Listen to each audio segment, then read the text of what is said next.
আমাদের সাংবাদিক ভাইরা এবং মিডিয়ার উপস্থিত সকল ভাইদেরকে আমি জানাতে চাই, আপনারা জানেন গত ফেব্রুয়ারির 16 এবং 17 তারিখ এই অঞ্চলের মানুষ তিস্তা বাঁচাই আন্দোলনের প্রধান সমন্বয়ক অধ্যক্ষ আসাদুল হাবিব দুলুর নেতৃত্বে আমরা 48 ঘন্টা তিস্তার পরে এই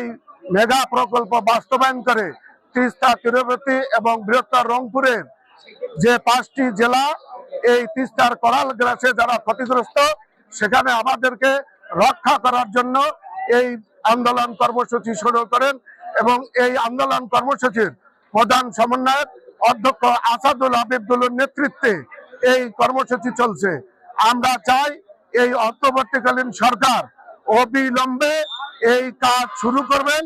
এই কাজ নিয়ে যেন আর কেউ কোনো প্রকার টালবাহানা না করে, সেই কারণে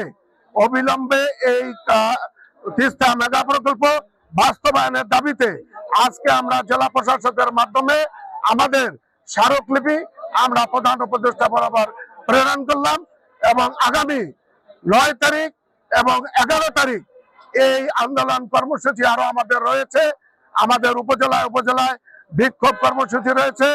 এবং 11 তারিখ আমাদের তিস্তার 2 পারে প্রতিটি অঞ্চলে রংপুরের 5টি জেলায় মশাল প্রজ্বলিত করে আমরা এই কাজ শুরু না হওয়া পর্যন্ত আমরা আন্দোলন করে যাব এবং অবিলম্বে আমরা সরকারকে বলতে চাই যত তাড়াতাড়ি হোক এই প্রকল্প চলবে, না হলে আমাদের প্রধান সমন্বয়ক অধ্যক্ষ আসাদুল হাবিব দুলু ঘোষণা দিয়েছেন যতক্ষণ পর্যন্ত এই তিস্তা প্রকল্পের কাজ শুরু হবে না ততক্ষণ পর্যন্ত এই জাগো ভয়ে তিস্তা বাঁচাও আন্দোলনের কর্মসূচি চলবে এবং চলবে।